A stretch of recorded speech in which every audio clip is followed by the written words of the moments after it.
വൈശാലി ഭാഗം 22. അമ്മയുടെ ആഗ്രഹമായതുകൊണ്ട് തന്നെ വീണ്ടും പഠിക്കാനൊരു തോന്നൽ വന്നു. എങ്ങനെയെങ്കിലും അത് പഠിച്ച് നേടണമെന്ന് തോന്നി. അതുകൊണ്ട് വീണ്ടും പഠിക്കാമെന്ന് തീരുമാനിച്ചു. പക്ഷെ മുത്തശ്ശി എന്തു ചെയ്യും? ഒറ്റയ്ക്കാവില്ലേ? ആ ഒരവസ്ഥ വന്നപ്പോഴാണ് ശരിക്കും എന്ത് ചെയ്യണമെന്ന് അറിയാതെ നിന്നുപോയത്. ആർക്കും മുത്തശ്ശിയെ ഏറ്റെടുക്കാനൊരു മനസ്സുണ്ടായിരുന്നില്ല. കാരണം മുത്തശ്ശി പിന്നീട് അവർക്കൊരു ബാധ്യതയായി തീരുമോ എന്ന ചിന്തയായിരുന്നു. പക്ഷെ മരിക്കുന്നതിന് മുൻപ് തന്നെ 20 ലക്ഷം രൂപ എൻ്റെ പേരിൽ അച്ഛനും അമ്മയും ചേർന്ന് ഡെപ്പോസിറ്റ് ചെയ്തിട്ടുണ്ടായിരുന്നു. അതിൻ്റെ ഇൻട്രസ്റ്റ് എമൗണ്ട് കിട്ടുന്നത് കൊണ്ട് തന്നെ എനിക്കും മുത്തശ്ശിക്കും അത്യാവശ്യം നല്ല രീതിയിൽ കഴിഞ്ഞു പോകാനുള്ളതുണ്ടായിരുന്നു. അതുകൊണ്ട് തന്നെ മുത്തശ്ശിയെ ഇവിടെ നിർത്തിയാലും മുത്തശ്ശിയുടേതായിട്ടുള്ള എല്ലാ ചിലവുകൾക്കുള്ള പണവും ഞാൻ തന്നെ തരാമെന്ന് പറഞ്ഞപ്പോൾ മുത്തശ്ശിയുടെ അനിയൻ്റെ മകൻ, അതായത് മാളവികയുടെ അച്ഛൻ, മുത്തശ്ശിയെ നോക്കിക്കോളാം എന്ന് പറഞ്ഞ് മുന്നോട്ട് വന്നു. എൻ്റെ കൂടെ നിർത്താൻ പറ്റില്ലല്ലോ. എവിടെയെങ്കിലും ആരുടെയെങ്കിലും സഹായത്തിൽ നിൽക്കാനല്ലേ കഴിയുള്ളൂ. അല്ലെങ്കിൽ പിന്നെ ഞാനും മുത്തശ്ശിയും കോളേജിനടുത്ത് തന്നെ എവിടെയെങ്കിലും വീടെടുത്ത് വാടകയ്ക്ക് താമസിക്കണമായിരുന്നു. പക്ഷേ അപ്പോഴും ഞാൻ പഠിക്കാൻ പോകുന്ന സമയത്തെല്ലാം മുത്തശ്ശി ഒറ്റയ്ക്കായിരിക്കില്ലേ? അവിടെ നിർത്താൻ എനിക്കത്ര താല്പര്യമൊന്നും ഉണ്ടായിരുന്നില്ല. കാരണം അവരെല്ലാവരും അത്ര നല്ല സ്വഭാവമുള്ള ആളുകളൊന്നും അല്ലെന്ന് എനിക്ക് അറിയാവുന്നതാണ്. എങ്കിലും എൻ്റെ അവസ്ഥ അതായതുകൊണ്ട് മുത്തശ്ശിയെ ഞാൻ അവിടെ തന്നെ നിർത്താൻ തീരുമാനിച്ചു. പക്ഷെ പിന്നീട് ചെറിയച്ഛൻ വന്ന് പറഞ്ഞു, ഞാൻ മുത്തശ്ശിയെ പൊന്നുപോലെ നോക്കിക്കോളാം, നീ പൈസയൊന്നും തരണ്ടെന്ന്. അങ്ങനെ പറഞ്ഞപ്പോൾ ആദ്യം അത്ഭുതമാണ് തോന്നിയത്. പക്ഷെ സ്നേഹത്തോടെയുള്ള പെരുമാറ്റം കണ്ടപ്പോൾ ഞാൻ അവരെയൊക്കെ വിശ്വസിച്ചു.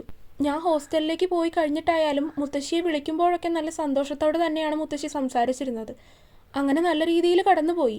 ഇടയ്ക്ക് ഹോസ്റ്റലിൽ നിന്ന് വരുമ്പോഴും ഞാനും അവിടെ തന്നെയാണ് നിന്നിരുന്നത്. ഹോസ്റ്റലിൽ നിന്ന് വരുമ്പോൾ വീട്ടിൽ പോയി നിൽക്കാനാണ് ഞാൻ കരുതിയത്. പക്ഷേ ചെറിയച്ഛൻ തന്നെയാണ് അത് വേണ്ടെന്ന് പറഞ്ഞത്. അവിടെ തന്നെ നിൽക്കാൻ പറഞ്ഞു. അപ്പോൾ പിന്നെ ഞാനും അത് എതിർക്കാൻ നിന്നില്ല. സ്നേഹത്തോടെ പറയുന്നതല്ലേ എന്ന് കരുതി. അല്ലെങ്കിലും വീട്ടിലേക്ക് പോകുന്ന അത്രയും ട്രോമ നൽകുന്നൊരു കാര്യം എനിക്ക് ആ സമയത്ത് വേറെ ഉണ്ടായിരുന്നില്ല. കാരണം ആ വീടിനുള്ളിൽ മുഴുവനും നിറഞ്ഞു നിന്നത് എൻ്റെ അച്ഛൻ്റെയും അമ്മയുടെയും ഓർമ്മകളാണ്. അങ്ങനെയുള്ളപ്പോൾ ആ വീട്ടിലേക്ക് പോയി നിൽക്കുക എന്നുള്ളത്, ഒരു തരത്തിൽ ചിന്തിക്കുകയാണെങ്കിൽ അവിടെ പോയി നിൽക്കുക എന്നുള്ളത് ചിലപ്പോൾ എൻ്റെ മാനസിക നില വരെ തകർക്കുന്ന ഒരു കാര്യമാണ്. അതുകൊണ്ട് മുത്തശ്ശിയും ഞാനും ചെറിയച്ഛൻ്റെ വീട്ടിൽ തന്നെ നിൽക്കാനായി തീരുമാനിച്ചു. BA LLB 5 വർഷത്തെ കോഴ്സായിരുന്നു. ആദ്യമൊക്കെ താല്പര്യമില്ലാതെ പഠിക്കുന്നതിൻ്റെ ഒരലസത എന്നിലുണ്ടായിരുന്നു. എങ്കിലും അമ്മയുടെ ആഗ്രഹമാണല്ലോ എന്നോർത്ത് എങ്ങനെയെങ്കിലും അത് പഠിച്ച് പാസ്സാകണമെന്ന ചിന്തയിൽ അത്യാവശ്യം നല്ല മാർക്കോട് കൂടെ തന്നെ പാസ്സായി. അതും കഷ്ടപ്പെട്ട് പഠിച്ചിട്ട് തന്നെയാണ്. പാസ്സായി ഗ്രാജുവേഷൻ എല്ലാം കഴിഞ്ഞ് തിരികെ ചെറിയച്ഛൻ്റെ വീട്ടിലേക്ക് തന്നെയാണ് ഞാൻ വന്നത്. അതിനുശേഷം വീട്ടിലേക്ക് താമസം മാറണമെന്ന് ഞാൻ തീരുമാനിച്ചിരുന്നു. കാരണം എത്ര നാളാണ് ഒരാളെ ബുദ്ധിമുട്ടിക്കുക? അപ്പോൾ തന്നെ 5 വർഷമായി സ്ഥിരമായിട്ട് മുത്തശ്ശി അവരുടെ കൂടെ ആയിരുന്നല്ലോ. അങ്ങനെ ഞാൻ ഗ്രാജുവേഷനൊക്കെ കഴിഞ്ഞ് വീട്ടിലേക്ക് തന്നെ തിരികെ പോകാമെന്ന കാര്യം ചെറിയച്ഛനോട് സംസാരിച്ചു. പക്ഷേ അവിടെയാണ് ചെറിയച്ഛൻ എന്നെയും മുത്തശ്ശിയെയും പോലും ഞെട്ടിച്ചുകൊണ്ടൊരു കാര്യം പറയുന്നത്. മുത്തശ്ശിയുടെ തറവാട് ചെറിയച്ഛന് എഴുതി കൊടുക്കണോ അത്രേ. ഇത്രനാളും ഒന്നും വേണ്ടെന്ന് പറഞ്ഞ് ഒരു സഹായം പോലെ ചെയ്തിരുന്നവരുടെ ശരിക്കുള്ള മുഖഭാവം അഴിഞ്ഞു വീണ സമയമായിരുന്നു അത്. ശരിക്കും പറഞ്ഞാൽ ഞാൻ പോലും ഞെട്ടിപ്പോയൊരു കാര്യമായിരുന്നു അത്. എനിക്കത് കേട്ടപ്പോൾ പെട്ടെന്ന് മനസ്സിലായില്ലെങ്കിലും പറ്റില്ലെന്ന് തന്നെ ഞാൻ തീർത്ത് പറഞ്ഞു. അതായിരുന്നു അവരുടെ മനസ്സിലെ ഉദ്ദേശം. മുത്തശ്ശിയുടെ തറവാട് നിൽക്കുന്നത് അത്യാവശ്യം നല്ല രീതിയിലുള്ള സ്ഥലത്താണ്. അതുകൊണ്ട് തന്നെ അവിടെ സ്ഥലത്തിനെല്ലാം നല്ല പൈസയുമാണ്. ചെറിയച്ഛന് ചെറുതായിട്ട് റിയൽ എസ്റ്റേറ്റ് പരിപാടിയൊക്കെ ഉണ്ട്. അങ്ങനെ നോക്കുമ്പോൾ എങ്ങനെ പോയാലും ആ സ്ഥലം ചെറിയച്ഛന് കിട്ടിയാൽ അതിൽ ലാഭം മാത്രമേ ഉണ്ടാവുള്ളൂ. സ്വത്തിനോട് ആർത്തിയുള്ള കൂട്ടങ്ങളാണെന്ന് നേരത്തെ അറിയാം. എങ്കിലും 5 വർഷമായി സ്നേഹത്തോടെ പെരുമാറിയപ്പോൾ അങ്ങനെയല്ലെന്നൊരു വിശ്വാസം എൻ്റെ മനസ്സിലുണ്ടായിരുന്നു. പക്ഷേ ആ ഒരു സംഭവത്തിന് ശേഷം എനിക്ക് മനസ്സിലായി, എല്ലാവരും കണക്കാണ്. പണം പണം മാത്രം മതി എല്ലാവർക്കും. സ്വന്തം, ബന്ധം, സ്നേഹബന്ധങ്ങൾ, അങ്ങനെയുള്ള ഒരു കാര്യത്തിനും അവരുടെ മുന്നിൽ വിലയൊന്നും ഉണ്ടാവില്ല. അന്ന് ആ ഒരു സ്ഥലം തറവാട് വീടും ഒക്കെ വേണമെന്ന് പറഞ്ഞ് ചെറിയച്ഛൻ ഒരുപാട് പ്രശ്നം ഉണ്ടാക്കിയതാണ്. പക്ഷെ വീടും സ്ഥലവും മുത്തശ്ശിയുടെ പേരിലായതുകൊണ്ട് തന്നെ ചെറിയച്ഛന് പ്രത്യേകിച്ചൊന്നും ചെയ്യാൻ പറ്റിയില്ല. അത് അവരുടെ മനസ്സിലൊരു കരടായി കിടക്കുന്നുണ്ടായിരുന്നു. എങ്കിലും പിന്നീട് അത് ക്ഷമിച്ചു കളഞ്ഞിരുന്നു. പിന്നീട് വർഷങ്ങൾ കഴിഞ്ഞപ്പോഴേക്കും ചെറിയച്ഛനൊക്കെ ആയിട്ടുള്ള ആ ഒരു ബന്ധത്തിന് മങ്ങലേറ്റു. എങ്കിലും പൂർണ്ണമായിട്ട് അങ്ങോട്ട് ഉപേക്ഷിച്ച് കളയാൻ പറ്റിയിട്ടില്ല. ഇടയ്ക്ക് അങ്ങോട്ടും ഇങ്ങോട്ടും വരും, പോകും, സംസാരിക്കും. എന്നാലതെ പ്രത്യേകിച്ച് ഭയങ്കരമായ അടുപ്പങ്ങളൊന്നും ഞാൻ അവരുമായിട്ട് സൂക്ഷിച്ചിരുന്നില്ല. ആ സമയം കൊണ്ട് ഞാൻ ബാങ്ക് കോച്ചിങ്ങിനൊക്കെ പോയി ബാങ്കിൽ ജോലിക്ക് കയറിയിരുന്നു.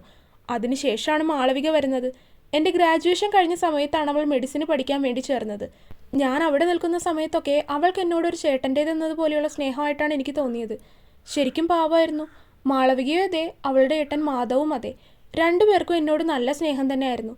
വീട്ടുകാർ തമ്മിലിങ്ങനെ വഴക്കൊക്കെ ഉണ്ടായിരുന്നുവെങ്കിലും മാളവികയും മാധവും എന്നെ വിളിക്കുകയും സംസാരിക്കുകയും ഒക്കെ ചെയ്യും. വീട്ടുകാർ തമ്മിലുള്ള പ്രശ്നമൊന്നും ഞങ്ങൾക്കിടയിലേക്ക് വലിച്ചിഴച്ചില്ല. ഞങ്ങൾ ആ ഒരു ബന്ധം അങ്ങനെ തന്നെ നിലനിർത്തി കൊണ്ടുപോയിട്ടുണ്ടായിരുന്നു. ഭയങ്കരമായ അടുപ്പവും കൂട്ടമൊന്നും ഇല്ലെങ്കിലും രണ്ടുപേരോടും എനിക്ക് സ്നേഹം തന്നെയായിരുന്നു. കാരണം വീട്ടുകാർ തമ്മിലുള്ള പ്രശ്നത്തിന് വെറുതെ അവരെ കുറ്റം പറയാനാവില്ലല്ലോ. അങ്ങനെ എനിക്ക് ആ സമയത്ത് തറവാടിൻ്റെ അടുത്ത് തന്നെയുള്ള ബ്രാഞ്ചിലായിരുന്നു ജോലി. അപ്പോൾ വേറെ ബുദ്ധിമുട്ടൊന്നും ഉണ്ടായിരുന്നില്ല. അപ്പോഴാണ് മെഡിസിൻ പാസ്സായി കഴിഞ്ഞ് മാളവിക തറവാട്ടിൽ നിൽക്കാൻ വേണ്ടി വരുന്നത്. അവൾ തറവാട്ടിൽ നിൽക്കുന്നതിന് എനിക്ക് യാതൊരു എതിർപ്പും ഉണ്ടായിരുന്നില്ല. കാരണം എനിക്ക് അവളോട് അങ്ങനെ പ്രത്യേകിച്ച് ദേഷ്യമൊന്നും ഇല്ലാത്തത് കൊണ്ട് തന്നെ എനിക്കായാലും മുത്തശ്ശിക്കായാലും അവൾ അങ്ങനെ വന്ന് നിൽക്കുന്നത് സന്തോഷം തന്നെയായിരുന്നു. അങ്ങനെ മെഡിസിനൊക്കെ കഴിഞ്ഞ് ഒരു ബ്രേക്ക് എന്ന പോലെയാണ് അവൾ തറവാട്ടിൽ വന്ന് നിന്നത്. ആദ്യമൊക്കെ സ്നേഹത്തോടെ തന്നെ നിന്നിരുന്നതാണ്. പക്ഷേ 2-3 ദിവസം കഴിഞ്ഞപ്പോൾ എനിക്ക് മനസ്സിലായി അവളുടെ സ്വഭാവത്തിലും പെരുമാറ്റത്തിലും മുൻപുണ്ടായിരുന്നതിനേക്കാൾ എന്തൊക്കെയോ ഒരു വ്യത്യാസം. അത് ശരിക്കും എനിക്ക് ഫീൽ ചെയ്തത് ഒരു ദിവസം എനിക്കന്ന് അവധിയായിരുന്നു. ആ ദിവസം അവൾ എനിക്കുള്ള ചായയുമായിട്ട് എൻ്റെ മുറിയിലേക്ക് വന്നു. സാധാരണ ഞാനങ്ങനെ മുറിയിൽ വെച്ച് ചായ കുടിക്കാറില്ല. ഫ്രഷായി കഴിഞ്ഞ് ബ്രേക്ക്ഫാസ്റ്റ് കഴിക്കുന്നതിൻ്റെ കൂടെയാണ് ചായ കുടിക്കാറുള്ളത്. അവൾ ചായ കൊണ്ടുവന്ന് തന്നപ്പോൾ തന്നെ എനിക്കൊരു ഫീൽ ചെയ്തു. എങ്കിലും അത് കാര്യമാക്കാതെ അവളുടെ കയ്യിൽ നിന്ന് ഞാൻ ചായ വാങ്ങി കുടിച്ചു. പക്ഷെ അപ്പോഴാണ് അവളുടെ ഒടുക്കത്തെ ഒരു ഡയലോഗ്, അവൾക്ക് എന്നെ ഇഷ്ടമാണെന്ന്. കേട്ടപ്പോൾ ഒന്ന് ഞെട്ടിയെങ്കിലും അവളെ കാര്യങ്ങൾ പറഞ്ഞ് മനസ്സിലാക്കാനാണ് ഞാൻ ശ്രമിച്ചത്. പക്ഷെ പറ്റിയില്ല. പിന്നെയും അവൾ എന്നോട് ഒട്ടാൻ തന്നെ വന്നുകൊണ്ടിരുന്നു. വീണ്ടും ഞാൻ പറഞ്ഞു മനസ്സിലാക്കി കൊടുക്കാൻ ശ്രമിച്ചു. അവൾക്ക് പക്ഷേ യാതൊരു ഗുണവും ഉണ്ടായില്ല. അതുകൊണ്ട് ഒരിക്കലും അവൾക്ക് എന്നോടുള്ളത് ഒരു ആത്മാർത്ഥമായിട്ടുള്ള സ്നേഹമാണെന്ന് എനിക്ക് തോന്നിയിട്ടില്ല. ഒക്കെ ഒരു അഭിനയം അല്ലെങ്കിൽ ഒരു കാട്ടിക്കൂട്ടൽ പോലെയൊക്കെയാണ് എനിക്ക് അവൾ കാണിക്കുമ്പോൾ പലപ്പോഴും തോന്നിയിട്ടുള്ളത്. അതുകൊണ്ട് തന്നെയാണ് ഞാൻ അവളോട് എനിക്കങ്ങനെ പ്രത്യേകിച്ച് അവളോട് ഒരു വികാരവും ഇല്ല എന്ന് പറഞ്ഞ് മനസ്സിലാക്കാൻ ശ്രമിച്ചത്. പക്ഷേ അതൊന്നും അവളുടെ തലയ്ക്കകത്തേക്ക് കയറിയില്ല. വീട്ടിൽ വന്ന് നിൽക്കുന്ന ഒരാളോട് അപമര്യാദയായി പെരുമാറുന്നത് എങ്ങനെയാണെന്ന് കരുതി ദേഷ്യം പരമാവധി കടിച്ചമർത്തിക്കൊണ്ട് ഞാൻ അവൾക്ക് നല്ല രീതിയിൽ പറഞ്ഞ് മനസ്സിലാക്കി കൊടുക്കാൻ ശ്രമിച്ചു. ഒടുക്കം ഒട്ടും വയ്യെന്നായപ്പോൾ ഞാൻ ചെറിയച്ഛനെ വിളിച്ച് കാര്യം പറഞ്ഞു. ഞാനങ്ങനെ പറഞ്ഞപ്പോൾ തന്നെ ചെറിയച്ഛൻ വീട്ടിൽ വന്ന് അവളെ വിളിച്ചുകൊണ്ട് അങ്ങോട്ട് പോയി. അന്ന് ചെറിയച്ഛൻ ദേഷ്യത്തോടെ എന്നെ നോക്കിയത് ഇപ്പോഴും എൻ്റെ മനസ്സിലുണ്ട്. പക്ഷേ ശരിക്കും അത് എന്തിനായിരുന്നെന്ന് പിന്നീടാണ് മനസ്സിലായത്. വീണ്ടും മാളവിക ജോലിസ്ഥലത്തും വീട്ടിലേക്കുമായി വന്ന് വീണ്ടും ഇത് തന്നെ ആയപ്പോൾ എനിക്ക് ശരിക്കും ദേഷ്യം വരാൻ തുടങ്ങിയിരുന്നു. അങ്ങനെ ഒട്ടും സഹിക്കാൻ വയ്യാതെ ആയപ്പോൾ ഒരു ദിവസം ഞാൻ മാധവനെ വിളിച്ചു. അവൻ ആ സമയത്ത് ബാംഗ്ലൂരിൽ ജോലി ചെയ്തുകൊണ്ടിരിക്കുമായിരുന്നു. അവനെ വിളിച്ചപ്പോൾ അവൻ ഇതിനെപ്പറ്റി യാതൊരു കാര്യവും അറിയില്ല. അവൾക്ക് എന്നോട് അങ്ങനെ ഒരു ഇഷ്ടം ഉണ്ടെന്നത് പോലും അവൻ അറിയില്ലായിരുന്നു. ഒരുപക്ഷെ അവൻ അറിയാമായിരുന്നെങ്കിൽ അവൻ എന്നോട് എന്തായാലും വന്ന് പറഞ്ഞേനെ. ഞാനിങ്ങനെ പറഞ്ഞു കഴിഞ്ഞപ്പോൾ അവൻ വീട്ടിൽ വന്ന് കാര്യങ്ങളൊക്കെ ഡീറ്റെയിൽഡ് ആയിട്ടൊന്ന് അന്വേഷിച്ചു. അതിനുശേഷം എന്നെ വിളിച്ചു. സംഭവം പഴയ കേസ് തന്നെ, പക്ഷേ ഇത്തവണ നേരെ പോകാതെ ചെറുതായൊന്ന് വളഞ്ഞു പിടിച്ചു, അത്ര തന്നെ. എല്ലാവരുടെയും കണ്ണ് ഞങ്ങളുടെ തറവാട് വീട് തന്നെയായിരുന്നു. മുത്തശ്ശിയുടെ കാലശേഷം തറവാട് വീട് എനിക്ക് കിട്ടും. അങ്ങനെ നോക്കുമ്പോൾ മാളവികയെ എന്നെക്കൊണ്ട് വിവാഹം ചെയ്യിപ്പിച്ച ആ വീടും സ്ഥലവും മാളവികയ്ക്ക് കൂടെ അവകാശമുള്ളതാകും. അതുതന്നെയായിരുന്നു അവരുടെ ലക്ഷ്യം. അതിൽ അവർക്കും അവകാശം സ്ഥാപിക്കാം. പക്ഷേ ഇത് ഞാൻ അറിഞ്ഞതിന് ശേഷവും മാളവിക ഇടയ്ക്ക് ഇങ്ങനെ വരുമായിരുന്നു. പക്ഷേ ഈ ഒരു കാര്യം ഞാൻ അറിഞ്ഞതായിട്ട് ഇതുവരെ അവർക്കാർക്കും അറിയില്ല. അറിഞ്ഞുവെങ്കിലും അറിയാത്ത മട്ടിൽ ഞാനങ്ങ് അഭിനയിച്ചു. പുഞ്ചിരിയോടെ വിഷ്ണു പറഞ്ഞതും വൈശാലി അവനെ കൂർപ്പിച്ചു നോക്കി. എന്തിന്? ഇങ്ങനെയൊരു കാര്യം അറിഞ്ഞാൽ അവളുടെ ചെവിക്കല്ല് നോക്കി ഒരെണ്ണം കൊടുക്കുകയാണ് വേണ്ടത്. എത്ര പറഞ്ഞിട്ടും മനസ്സിലാവാതെ വീണ്ടും വന്നാൽ പിന്നെ നല്ല അടി കൊടുത്ത് മനസ്സിലാക്കുക തന്നെയാണ് വേണ്ടത്. ഇങ്ങനെ സ്വത്തിന് വേണ്ടി അടിപിടി കൂടുന്നതും കള്ളത്തരങ്ങൾ കാണിക്കുന്നതൊക്കെ ഞാൻ ഈ TV-യിൽ സീരിയലിലും സിനിമയിലും ഒക്കെ കണ്ടിട്ടുള്ളൂ. ഇതിപ്പോൾ നിന്റെ ബന്ധുക്കളൊക്കെ അതിലും കഷ്ടമാണല്ലോ. വൈശാലിയുടെ മുഖത്ത് അവരോടെല്ലാമുള്ള ഇഷ്ടക്കേട് നിറഞ്ഞു നിന്നു. വിഷ്ണു വൈശാലിയെ കൗതുകത്തോടെ നോക്കി. അവൾക്ക് ഇങ്ങനെയൊക്കെ പറയാൻ അറിയുമോ എന്ന ചിന്തയായിരുന്നു അവൻ്റെ ഉള്ളിൽ. പക്ഷേ അവളുടെ മുഖത്തേക്ക് നോക്കുമ്പോൾ വിഷ്ണുവിൽ കുറുമ്പായിരുന്നു. കാരണം അവനറിയാം, ഇപ്പോൾ ഇത്രയും പറഞ്ഞതിൽ നിന്നും അവളുടെ മനസ്സിൽ നിന്നും മായാതെ നിൽക്കുന്നത് ചിലപ്പോൾ മാളവിക വന്ന് വിഷ്ണുവിനോട് ഇഷ്ടമാണെന്ന് പറഞ്ഞത് മാത്രമായിരിക്കും. നീ ബാക്കി പറയ്. തന്നെ നോക്കി പുഞ്ചിരിയോടെ ഇരിക്കുന്ന വിഷ്ണുവിനെ നോക്കി അല്പം കനപ്പിച്ച് തന്നെയാണ് വൈശാലി അത് പറഞ്ഞത്. ബാക്കി എന്ത്? പിന്നെ കുറേ നാൾ അവളുടെ ശല്യമൊന്നും ഇല്ലായിരുന്നു. കുറെ കഴിഞ്ഞപ്പോൾ ഞാൻ തന്നെ കരുതി അവളുടെയും ചെറിയച്ഛൻ്റെയും ഒക്കെ ഈ വക ചിന്തകളൊക്കെ അവസാനിച്ചു എന്ന്. കാരണം പിന്നീട് ഒരിക്കലും ഈ വക തോന്നിവാസങ്ങളും മറ്റും കാണിച്ച് അവർ രണ്ടുപേരും എൻ്റെ അടുത്തേക്ക് വന്നിട്ടില്ല. അന്ന് വീട് താമസത്തിന് വന്നിട്ടായാലും അവളുടെ ഭാഗത്തു നിന്ന് ഇങ്ങനെയുള്ള പെരുമാറ്റമൊന്നും ഉണ്ടായിരുന്നില്ല. അപ്പോൾ ഞാൻ കരുതി എല്ലാം തീർന്നു എന്ന്. അപ്പോഴാണ് അന്ന് വീണ്ടും അവളെ എനിക്ക് കല്യാണം ആലോചിച്ച് വീട്ടിൽ വന്നിരിക്കുന്നു. മാധവ് അവൻ്റെ കൂടെ ജോലി ചെയ്യുന്ന ഒരു പെൺകുട്ടിയെ സ്നേഹിച്ചിരുന്നു. അവരുടെ വിവാഹം ഉറപ്പിക്കുന്ന ചടങ്ങിന് ക്ഷണിക്കാനാണ് അവർ വന്നത്. പക്ഷെ അതിൻ്റെ കൂടെ ഒരു വെടിക്ക് 2 പക്ഷി എന്ന് പറയും പോലെ ഇതുകൂടി വന്നു. അന്ന് അതവർ പറഞ്ഞപ്പോൾ തന്നെ ഞാനതിന് സമ്മതമല്ലെന്ന് പറഞ്ഞു.